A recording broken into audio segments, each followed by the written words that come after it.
Primera de Tesalonicenses. Acompáñame a abrir las escrituras.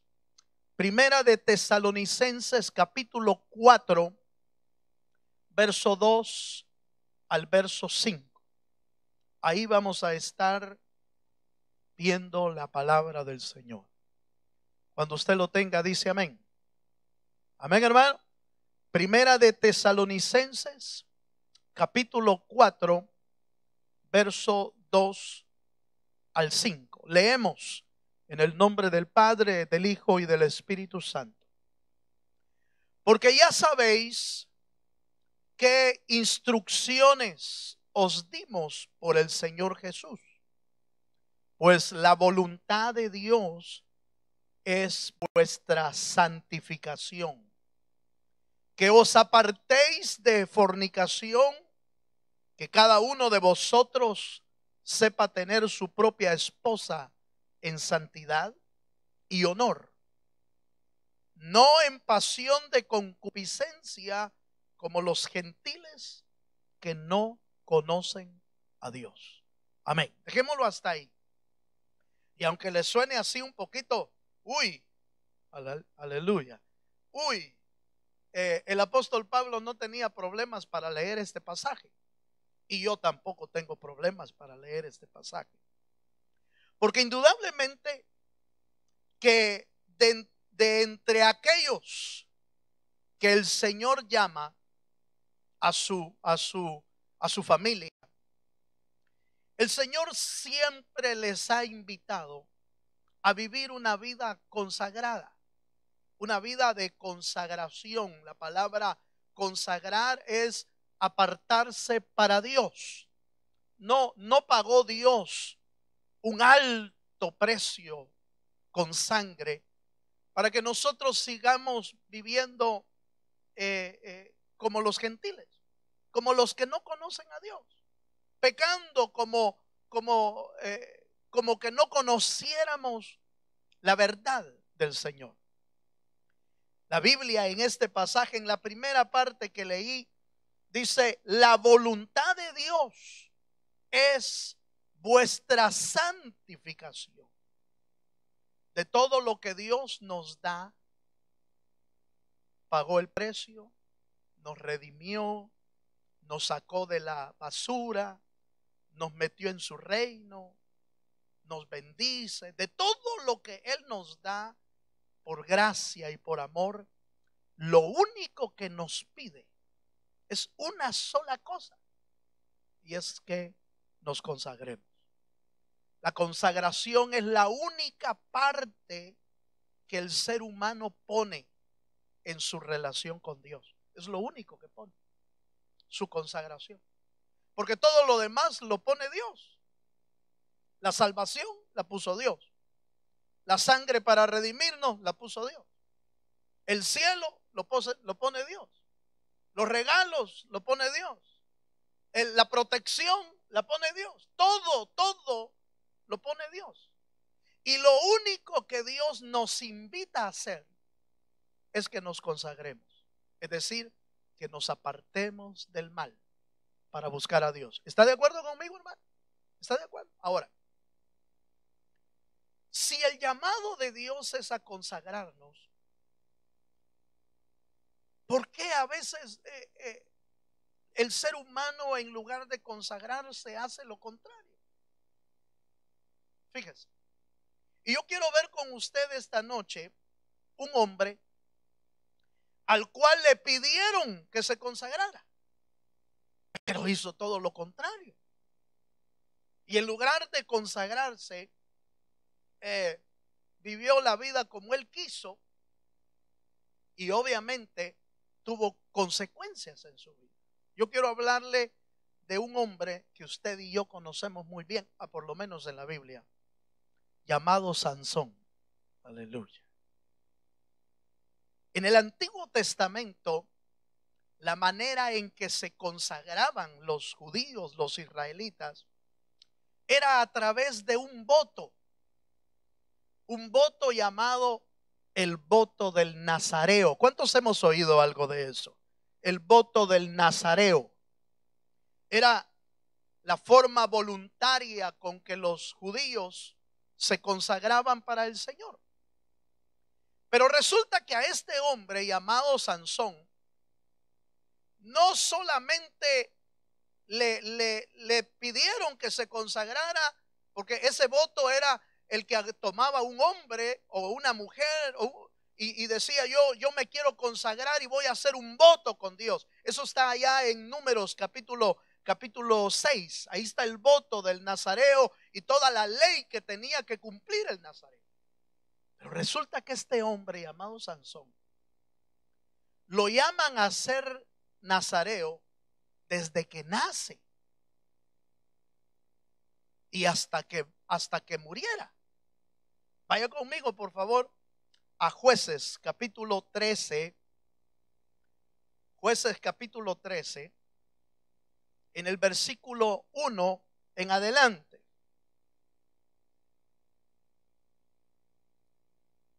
¿Lo tiene, hermano? Jueces capítulo 13, verso 1 en adelante dice: los hijos de Israel volvieron a hacer lo malo ante los ojos de Jehová, y Jehová lo entregó en mano de los filisteos por 40 años. Y había un hombre en Sora, de la tribu de Dan, el cual se llamaba Manoa, y su mujer era estéril y nunca había tenido hijos. A esta mujer apareció el ángel de Jehová y le dijo: he aquí tú eres estéril y nunca has tenido hijo, pero concebirás y darás a luz un hijo. Ahora pues, no bebas vino ni sidra, ni comas cosa inmunda, pues he aquí concebirás y darás a luz un hijo, y navaja no pasará sobre su cabeza, porque el niño, oiga, el niño será nazareo a Dios. ¿Desde cuándo? Desde su nacimiento. Y él comenzará a salvar a Israel de la mano de los filisteos. Dejémoslo hasta ahí. Este hombre no le dieron que voluntariamente tomara el voto de nazareo, sino que desde que nació venía ya apartado por Dios. Fíjese, desde que nació venía ya apartado. Y le dieron a los padres toda la instrucción necesaria. No vas a pasar navaja sobre su cabeza, no vas a darle vino, no le vas a dar sidra, no vas a dejar que se contamine. Y bueno, le dieron todo lo que necesitaba. Nace Sansón y crece con ese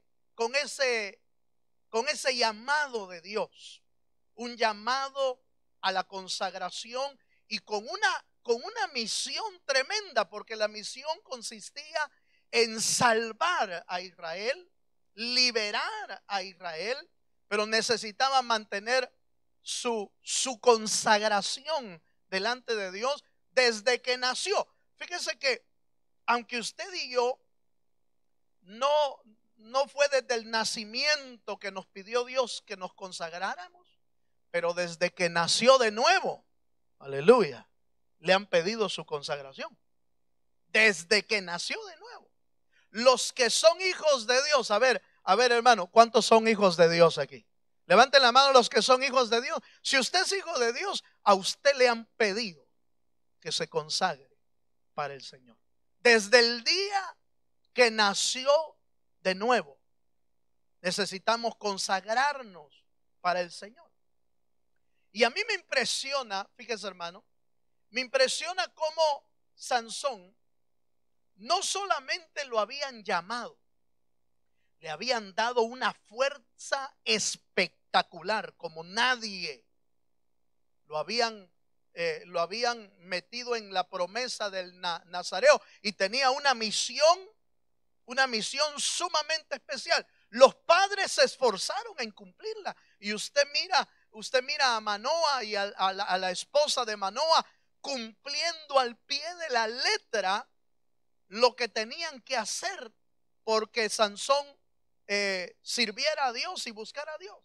Sin embargo, el gran problema es que Sansón no quiso consagrarse para Dios.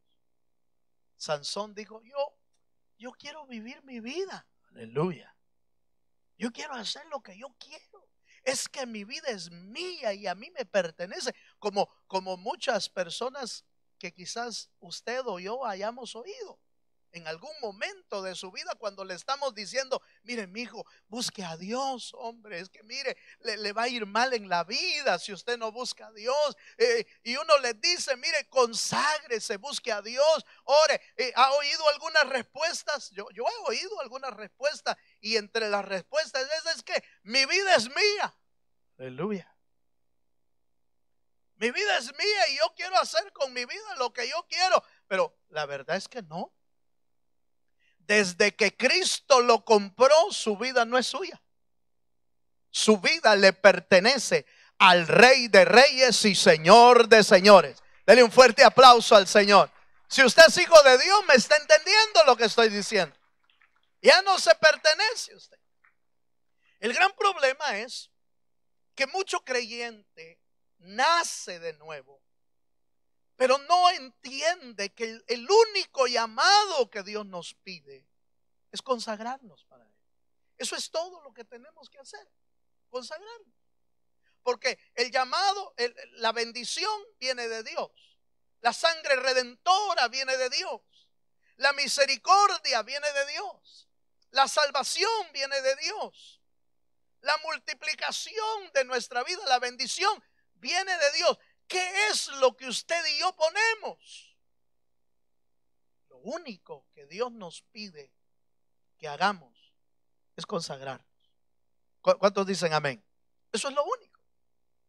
Pero resulta que hay un choque entre la voluntad de Dios y nuestra voluntad. ¿Qué significa? Yo se lo puedo decir como en pocas palabras. ¿Qué significa consagrarnos? ¿Qué significa? Consagrarnos significa rendir nuestra voluntad a la voluntad de Dios. Eso es consagrarse. Si usted logra rendir su voluntad a la voluntad de Dios, hermano, ya la hizo. Porque siempre va a buscar hacer la voluntad de aquel que nos llamó y no la nuestra.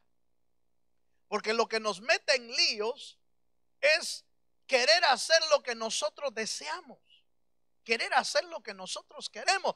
Y parece, hermano, que Sansón hizo a un lado la consagración por darle riendas sueltas a sus propios deseos. Y sus deseos eran, mire, con todo respeto voy a decir esto, pero las muchachas eran su lado débil. Miraba una muchacha y, hermano, se alborotaba. Miraba una muchacha y se ponía, los ojos le daban vuelta. Miraba una muchacha y se descontrolaba.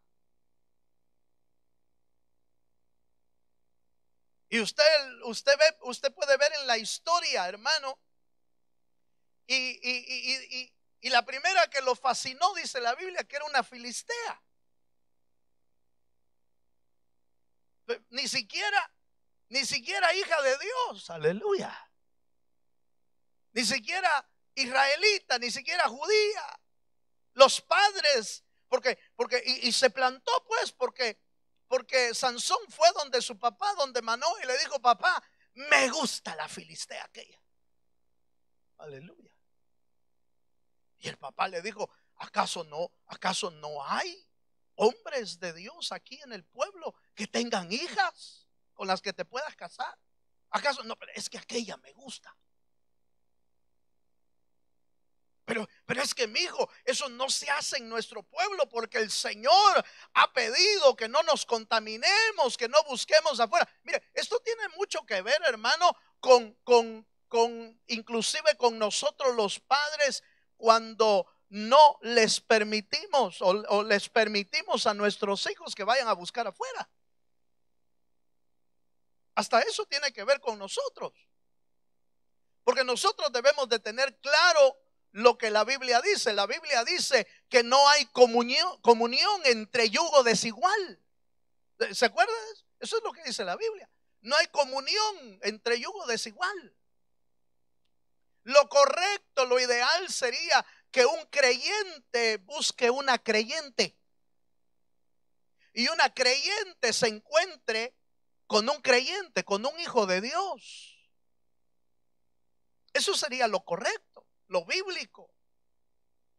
Pero el gran problema, hermano, es que nos pasa a veces lo que le pasó a Manoah, que no le estorbamos el pecado a nuestros hijos. Aleluya. Se puede estorbar el pecado de nuestros hijos. ¿Cómo? Primero con el consejo de la palabra. Nuestros hijos deben de conocer la palabra del Señor. ¿Cuántos dicen amén, hermano? Deben de conocer la palabra, deben de conocer lo que dice la Escritura. Mire, uno decide si buscar afuera, pero el dolor que eso puede causar más adelante, ese es el que uno quisiera evitarles. Y Manoah quiso evitar eso hasta cierto punto, pero le ganó Sansón, como era más fuerte, ¿va? Aleluya. Quizás hasta en el carácter era más fuerte Sansón. Y resulta que Manoah fue a pedir a la muchacha. Yo no estoy de acuerdo ahí con Manoah, porque Manoah bien pudo haber dicho, bueno, si usted quiere, vaya usted solo. Aleluya. Pero Manoah se fue a pedirla también. Y se casaron. Y después tuvo un problema. Y resulta que le dieron la esposa al amigo de él después. Usted lo lee en la Biblia, no lo busque ahorita. Pero esa fue la primera. Una filistea. No bastó eso con Sansón. Y le siguió dando, su llamado era para consagrarse. Pero la Biblia dice que después buscó una prostituta, que también se allegó a ella. Y por último, la Biblia dice que se allegó a Dalila. Y Dalila lo que vino a hacer fue su piedra de tropiezo para perder la bendición del Señor. Pero cualquiera de nosotros diríamos, ay, es que de plano la Dalila era una malvada. Sí, pero Sansón era también un poco menso, hermano. Aleluya. Si es que el llamado a consagrarse era él. ¿Qué anda haciendo uno buscando lo que Dios no lo ha mandado a buscar? ¿Qué anda haciendo uno? Mire, casi todos es que la Dalila es que era una malvada, era aquí una perversa. Sí, de plano, era cierto. Pero de plano Sansón, ¿qué anda haciendo un llamado de Dios haciendo ese tipo de pecados? ¿Qué anda haciendo uno que lo han llamado a consagrarse buscando dónde pecar? Ahora, el detalle es este. El detalle es que aparentemente al darle rienda suelta a Sansón a sus pasiones, a sus bajas pasiones, no se dio cuenta el riesgo que uno corre cuando deja de consagrarse y le da rienda suelta a sus pasiones. Las consecuencias de eso son tan terribles, hermano, que lo pueden dejar muerto a uno. Vaya conmigo a la escritura, acompáñeme un momentito. Veamos. Voy a ir al capítulo 16 de Jueces. Voy a ver ya la mujer que hizo caer totalmente a Sansón. No me voy a detener en las dos primeras. Usted lo puede encontrar ahí en el libro de Jueces, desde el capítulo 14 al capítulo 16. Ahí está la historia de Sansón. Pero voy a ir al capítulo 16, verso 4 y 5. Hasta ahí quiero ir. ¿Lo tiene, hermano? Dice: después de esto, aconteció que se enamoró otra vez de una mujer en el valle de Sorek, la cual se llamaba Dalila. Y vinieron a ella los príncipes de los filisteos y le dijeron: engáñale e infórmate en qué consiste su gran fuerza y cómo lo podríamos vencer, para que lo atemos y lo dominemos, y cada uno de nosotros, oiga, te dará 1100 siclos de plata. Dejémoslo hasta ahí. Sansón no se dio cuenta que poco a poco el pecado fue avanzando en su vida hasta tal grado que llegó el momento en que lo que Dios le había dado como bendición lo estaba a punto de perder. A veces uno cree, hermano, que el pecado pareciera que Dios como que no se da cuenta. Parece que uno peca y dice, pero no me pasó nada. Sí, eso le pasó a Sansón muchas veces. Le pasó con la primera, le pasó con la segunda, y con Dalila le pasó 3 veces más, porque 3 veces más Dalila hizo como algo como para estorbarle su fuerza, y él salió vencedor, porque no lo lograban detener a Sansón por su fuerza.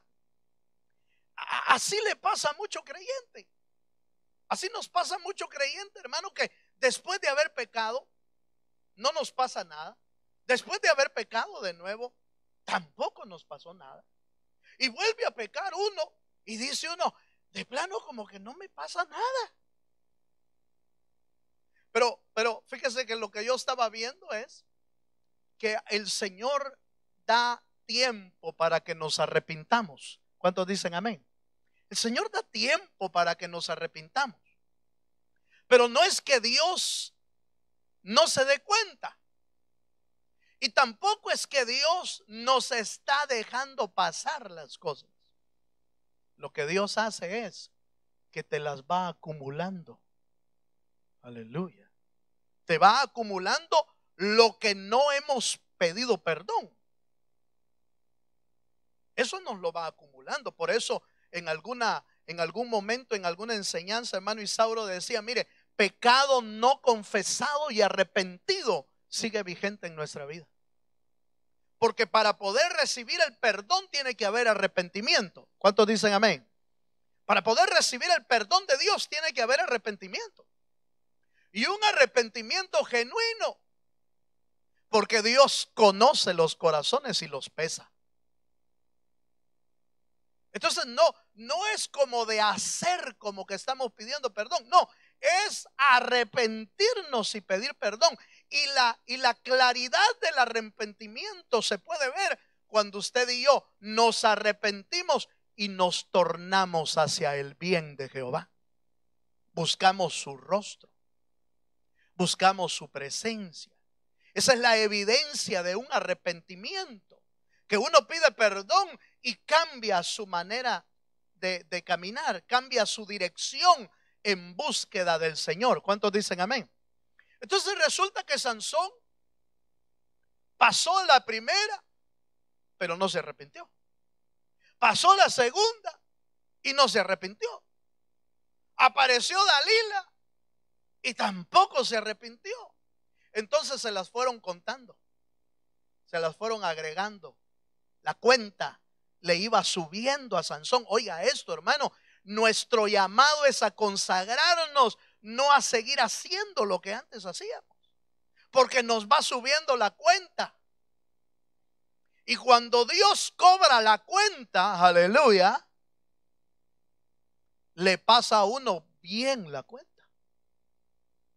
Entonces yo quiero hablarle, hermano, o quiero que usted me logre entender que consagrados vamos a lograr vivir en bendición y vamos a lograr vivir la vida abundante que Dios quiere, porque la Biblia dice que el Señor vino para darnos libertad, pero también dice que vino para darnos vida, y vida en abundante. El diablo vino para matar, robar y destruir, pero yo he venido, dice, así dice, ¿verdad, hermano? Pero yo he venido para que tengan vida y vida en abundancia. Por favor, entiéndame esto. ¿Por qué los creyentes no pueden vivir en la vida abundante? Porque no se consagran. ¿Por qué los creyentes no pueden vivir la vida abundante? Porque el llamado que Dios nos hizo es a consagrarnos. Y mientras no nos consagremos, hermano, entonces se nos viene encima muchas de las cosas que el enemigo hace de tretas a nuestra vida, y además a veces los cobros que vienen de parte de Dios para nosotros. Y dices, ¿por qué será que me está viniendo todo esto, hermano? Yo siempre le he mencionado, hermano, revisemos si es prueba de Dios. Dios lo va a levantar después de la prueba, porque así está escrito. Así está escrito. Después que viene la prueba, después de la prueba, el Señor envía su paz, envía su bendición. Pero si lo que nos está aconteciendo son las trampas del enemigo o el precio de no consagrarnos, entonces usted ve que no sale uno de ahí. Y siguen viniéndole encima, hermano, los cobros, y no sale uno de ahí. Entonces el precio de no consagrarnos es que nos van a pasar la cuenta tarde o temprano, pero nos van a pasar la cuenta. ¿Cuántos dicen amén, hermano? Vaya, veamos un detalle. Cuando Sansón le llegó el tiempo del cobro, la Biblia dice que perdió por lo menos 4 cosas. Oiga esto, perdió 4 cosas. Esto es para que usted y yo consideremos, hermano, lo que podríamos perder cuando no nos consagramos al Señor. ¿Qué podemos perder? Mire lo que perdió Sansón. Acompáñenme a la escritura ahí en Jueces, en el capítulo 16, verso 18. Perdió por lo menos 4 cosas Sansón.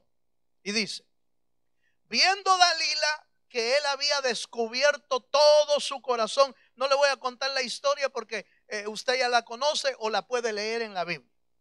Viendo Dalila que él le había descubierto todo su corazón, envió a llamar a los principales de los filisteos diciendo: venid esta vez, porque él me ha descubierto todo su corazón.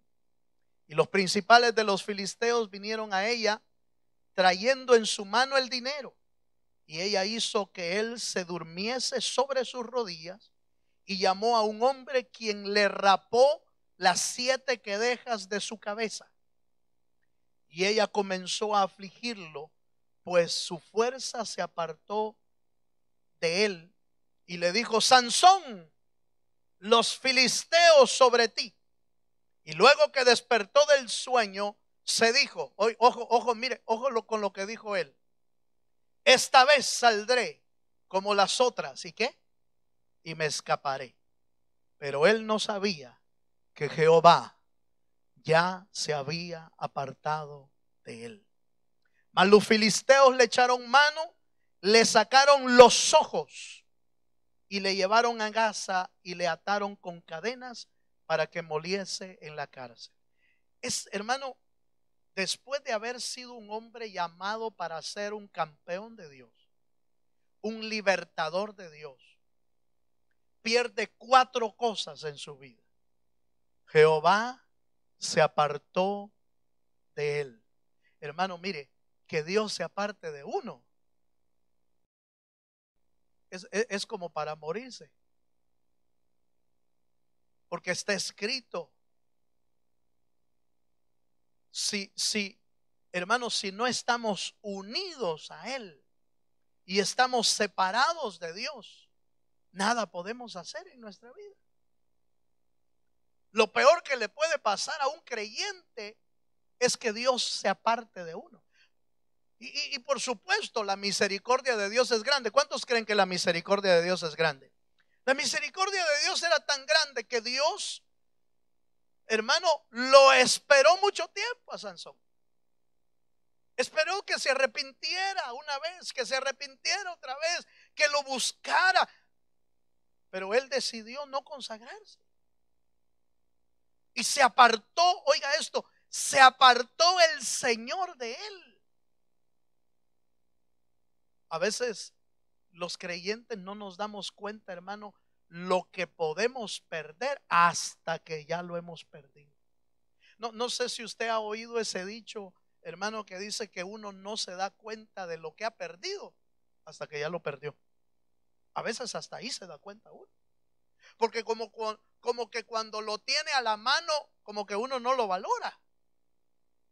Como que cuando uno lo tiene ya, que es propio, como que uno no, como que uno le pierde interés, como que uno le pierde valor, como que uno le pierde, hermano, sentido a lo que tiene. Pero eso que tiene es que se lo dio Dios. Por ejemplo, mire, hermano, yo no sé si usted se ha dado cuenta cuán amor tiene Dios por nosotros, que vino a morir por nosotros en la cruz del Calvario. Pero solo nos daríamos cuenta de lo terrible que hemos perdido si Dios se aparta de nosotros. Se apartó Jehová de Sansón y dice la Biblia que también perdió los ojos. Eso quiere decir que el creyente, oiga esto, hermano, el creyente pierde la visión de Dios. Por eso es que de repente ya no lo ve buscando de Dios. Ya no lo ve leyendo la Biblia, ya no lo ve adorando, ya no lo ve cantando, ya no lo ve buscando a Dios. Perdió la visión, perdió el rumbo, perdió la dirección, perdió el sentido de dónde iba.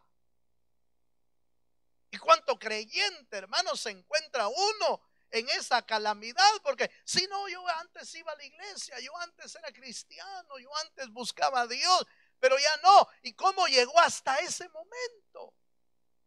¿Cómo llegó hasta ahí? Pues no se consagró. Y entonces empezó a perder lo que era más valioso en su vida. Dice que perdió su fuerza, hermano. El hombre con tanta fuerza llamado a Sansón, de repente se convirtió en una persona igual, común y corriente. ¿Cómo se convierte un creyente, hermano, en cualquier persona cuando le vienen a cobrar la factura y no se da cuenta? Dice la Biblia que además de perder, mire, llevo 3 cosas así rápidamente. Perdió la presencia de Dios, perdió la visión en su vida, perdió la fuerza. Mire, cuando uno pierde la fuerza, ¿qué es lo que le queda? Debilidad, ¿verdad? Pura debilidad. Y cuando uno está débil no quiere pero ni moverse del lugar donde está, hermano. Cuando uno está débil ni levantarse de la cama quiere uno. Aleluya. Tengo que orar, dice. Ay, pero no me quiero levantar. Ya se está debilitando. Cuidado. Quiero leer la Biblia, pero como que no me dan ganas. Cuidado. Se está debilitando. Se fue la fuerza. Se está yendo el anhelo de buscar a Dios. Tengo ganas de levantarme a cantar, a buscar a Dios, pero tengo ganas de ir a la iglesia, pero mucho frío. Aleluya. Cuidado. ¿No será que se está debilitando? Es que está en 40 grados. Y mire, yo sé de hermanos que van bajo cero a la iglesia en otros estados. Porque nosotros tenemos la dicha de estar en un estado donde no es tan frío, hermano. ¿O no, hermano? No sé si usted conoce gente en otros estados, allá por Canadá, allá por Nueva York, allá por Maryland, en Chicago, hermano. Esa cosa lo pone a temblar a uno. Los hermanos de Chicago aquella vez que vinieron en un retiro hace tiempo y vieron que nevó y todos los hermanos, así como el que acaba de pasar, ¿va? La nevadita que nos cayó hace una semana, una nevadita, y todos los hermanos contentos y tomándose fotos y toda la cosa. Está bueno, hermano, gloria a Dios por eso, ¿va? Pero los hermanos de Chicago se quedaban. ¿Y estos qué? ¿Por qué tanta algarabía, tanto relajo por una nieve? Si allá les cae así, mire, hermano. Si allá hay que desenterrar los carros, allá hay que salen a la calle y dicen, no me acuerdo dónde dejé el carro, empiezan a desenterrar todos para ver cuál es el de él. Y un frío, hermano, que quema. Pero cuando uno se va debilitando en la vida espiritual, cualquier cosa pone de excusa para no seguir buscando a Dios. Aleluya. Míreme para acá. Mira al hermano que tiene a la par y dígale, nos están hablando.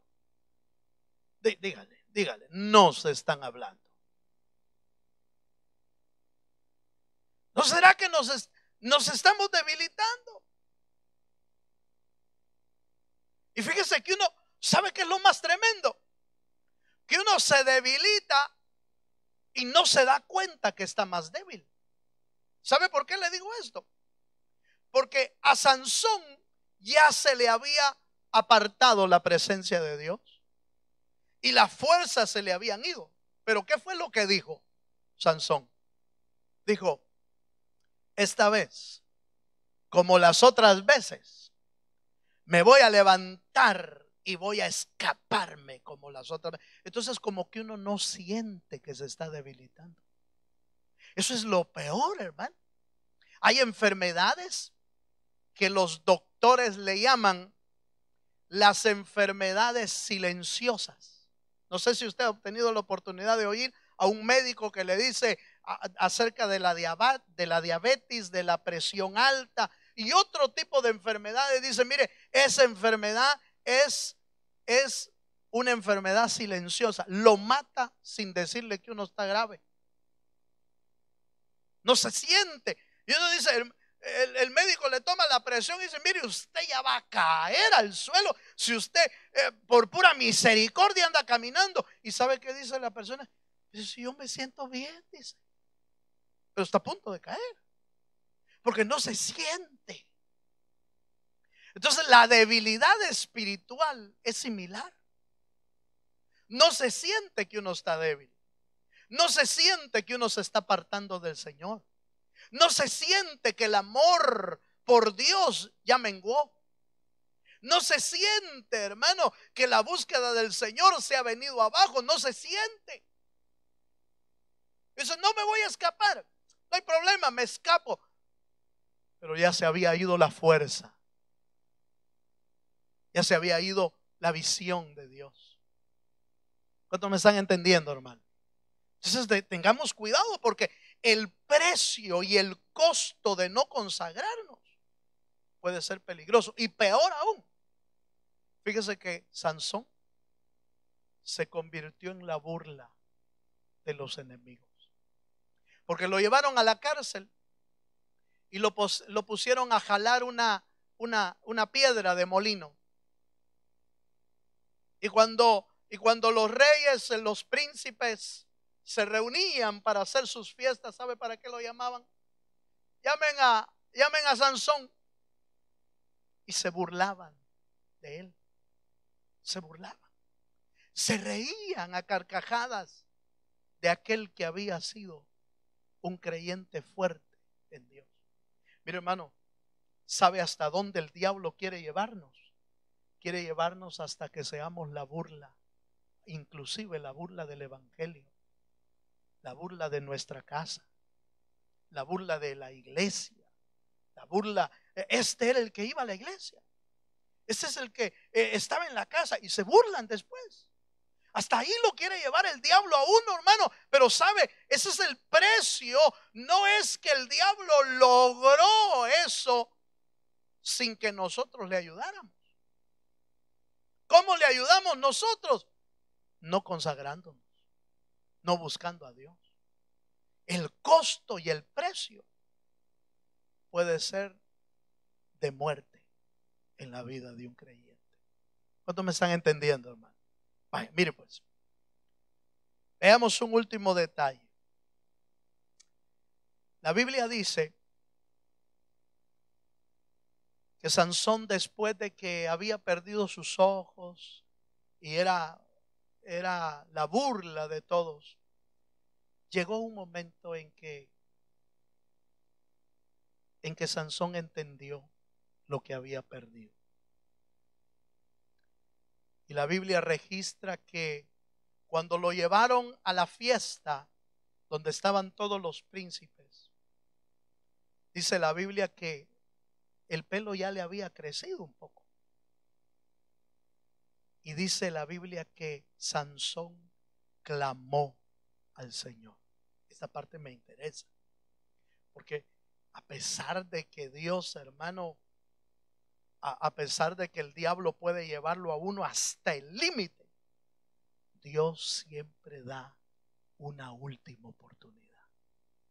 Dios siempre da una oportunidad más. Cuando somos hijos de Dios, Dios nos da una oportunidad más. Lea conmigo en el capítulo 16, en el versículo 28. Mire lo que clamó aquí Sansón. Ya está ahí en el lugar donde lo habían llevado. Y en el versículo 28 Sansón dice: entonces, ¿qué dice, hermano? Clamó Sansón a Jehová y dijo: Señor, acuérdate ahora de mí y fortaléceme, te ruego, solamente esta vez, oh Dios, para que de una vez tome venganza de los filisteos por mis ojos, por mis dos ojos. Así luego Sansón, asió luego Sansón las dos columnas de en medio sobre las que descansaba la casa, y echó todo su peso sobre ella, su mano derecha sobre una y su mano izquierda sobre la otra. Y dijo Sansón: oiga, muera yo con los filisteos. Entonces se inclinó con toda su fuerza y cayó la casa sobre los principales y sobre todo el pueblo que estaba en ella. Y los que mató al morir fueron muchos más que los que había matado durante toda su vida. ¿Cuánto se habrá llevado Sansón en ese teatro, en ese lugar? Pero me llama a mí la atención esto. Clamó Sansón a Jehová. La misericordia de Dios es tan grande, hermano, que no importa cuánto haya caído uno, hasta casi la pocilga como el hijo pródigo, hasta el muladar, desde ahí puede clamar uno al Señor y Dios le puede oír. ¿Cuántos creen que Dios le puede oír? ¿Cuántos creen que Dios puede oír nuestro clamor? Dios puede oírnos. Y Dios se acordó de Sansón. Ese era el llamado, era el hijo de Dios, era el fortalecido por su espíritu, el que tenía voto con Dios, el que había hecho un pacto con el Señor, que por lamentablemente no había buscado a Dios como Dios lo quería.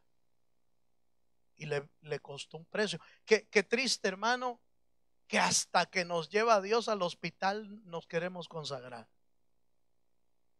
Qué triste que hasta que nos lleva a Dios hasta la ambulancia, cuando ya vamos casi de partida, entonces nos queremos consagrar a Dios. Y en su misericordia, Dios tiene a bien oír el clamor de aquellos que, a pesar de que no se consagraron, en el último momento le costó la vida a Sansón. Le costó la vida el no consagrarse. Ahora, ay, hermano, gracias a Dios que eso es en el Antiguo Testamento. Pero eso es lo que pasa hoy en día. Usted puede leer Apocalipsis capítulo 7 y va a ver las almas de los salvos, pero que no se consagraron a tiempo. Usted ve en una gran visión al apóstol Juan arriba en el cielo, y un anciano le dice a Juan: Juan, ¿y quiénes son estos que suben con palmas en sus manos, con ropas blancas? ¿Quiénes son estos? Y Juan le dice: Señor, yo no lo sé. Tú lo sabes. ¿Quiénes son? Y el anciano le dijo: estos son los que han salido de la gran tribulación, porque no se consagraron. Muchas veces nosotros creemos, hermano, con todo respeto voy a decir esto. ¿Sabe por qué? Porque yo creo que estamos bordeando, lo decíamos ayer en un discipulado, yo creo que estamos bordeando los tiempos finales. Y debe de tener usted toda claridad de que cuando el Señor venga en el rapto por su iglesia, no todos van a volar, sino los consagrados. Porque está escrito, la Biblia dice que Él viene por una iglesia sin mancha y sin arruga. ¿Cuántos están de acuerdo conmigo? Ahora, vaya a Apocalipsis conmigo, porque yo lo veo así como que, será. Vamos a verlo mejor a la Biblia. Vamos a verlo. ¿Va a haber gente salva al final de los tiempos? Sí. Pero mire lo que van a tener que vivir ellos. Apocalipsis capítulo 7.